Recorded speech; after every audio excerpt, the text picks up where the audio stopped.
हरे कृष्णा।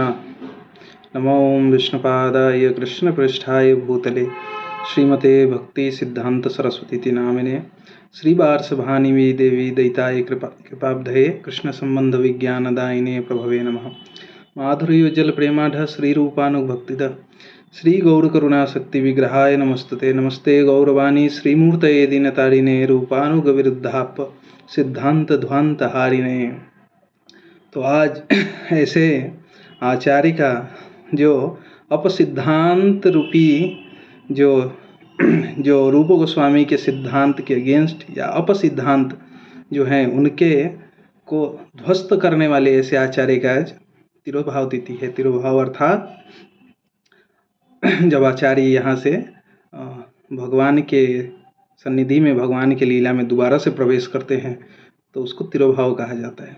तो आज हम श्रील भक्ति सिद्धांत सरस्वती ठाकुर प्रभुपाद के चरणों में उनके तिरुभाव तिथि पे उनको नमन करते हुए उनके द्वारा स्थापित जो दोबारा से चैतन्य महाप्रभु के सिद्धांत को, जो कि काल के प्रभाव से अपसिद्धांतों के बादल रूपी जैसे सूर्य जैसे बादल से ढक जाता है, वैसे ही अपसिद्धांतों के द्वारा चैतन्य महाप्रभु के सूर्य समान जो सिद्धांत है वो एक ढक गया था।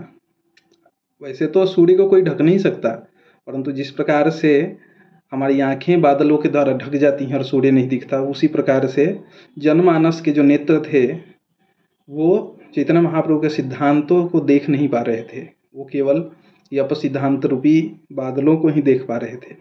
परंतु श्रील सिद्धांत सरस्वती ठाकुर ने इन अपसिद्धांत रूपी बादलों को इस तरीके से ध्वस्त किया कि आज भी 100 वर्ष से ज़्यादा हो चुके हैं, परंतु अगर आप देखें तो वो जो कहीं कहीं जो बचे हुए उन चितरे बितरे उन बादल अपसिद्धांत के बादल अभी बचे हुए हैं, उनके अंदर आज भी वो एक कुहक सी आती है।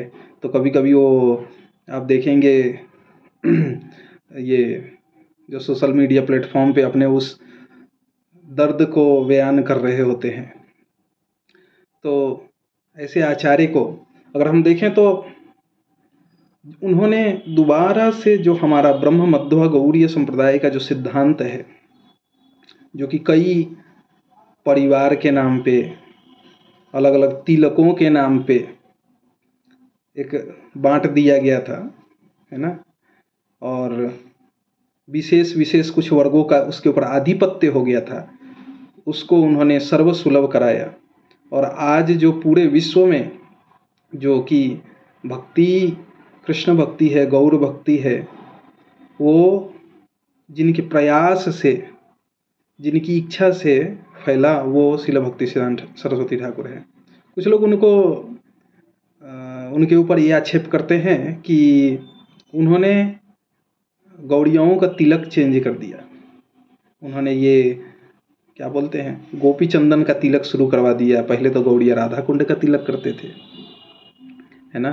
परंतु अगर आप देखें तो वास्तविक रूप से जो ब्रह्म मध्व गौड़ीय संप्रदाय का तिलक है वो गोपी चंदन तिलक ही है। अगर हम चाहें तो धाम के रज को, राधा कुंड के रज को, मिट्टी को हम धारण कर सकते हैं, परंतु जो तिलक का स्वरूप है वो, चाहे आप हरिभक्ति विलास में सनातन गोस्वामी वर्णन करते हैं, वो सब गोपी चंदन ही है। और आज भी आप मध्व संप्रदाय में देखें तो गोपी चंदन ही तिलक के रूप में धारण होता है। तो ऐसे आक्षेप निराधार हैं जो कि भक्तिनाथ ठाकुर के ऊपर ये लोग अपने उन अपसंप्रदाय के खंडन हुए शताब्दी बीत जाने के बाद भी वो दर्द को नहीं छुपा पाते। तो ऐसे रूपों में ये लोग सोशल मीडिया प्लेटफॉर्म पे ये ऐसा बातें करते रहते हैं, है ना। तो आज भी जो सहजिया हैं या अलग अलग टाइप के जो ऐसे वर्ग हैं, इनका खंडन कैसे हो सकता है। अगर आज भी आचार्य की वाणी को भगवान गीता में भी कहते हैं तस्मात् शास्त्रम प्रमाणम ते कार्यम अकार्यम व्यवस्थितो, तो शास्त्र ही अंतिम प्रमाण है। तो जो आचार्य जो है शास्त्रों के आधार पे जिनकी वाणी होती है उनको मानना चाहिए। किसी के द्वारा परिकल्पित कि हमारा जी ये परिवार है तो हम ऐसा गोल तिलक लगाएंगे। अरे चैतन्य महाप्रभु का तिलक क्या था?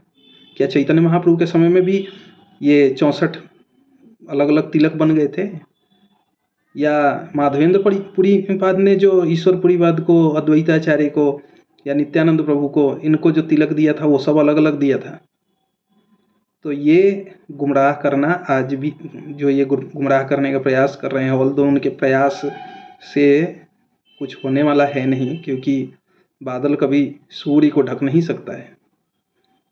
किंचित मात्र कभी कभी केवल वो कुछ समय के लिए किसी जनमानस को भ्रमित कर सकता है। तो मेरा कहने का तात्पर्य यही था कि हम सभी को, आचार्य वर्गों को, उनके वाणी को और शास्त्रों को के अध्ययन को करके हम हमेशा ही ऐसे भ्रम रूपी जो बादल हैं इनको हम हटा सकते हैं। जय श्रील सरस्वती पाद की जय।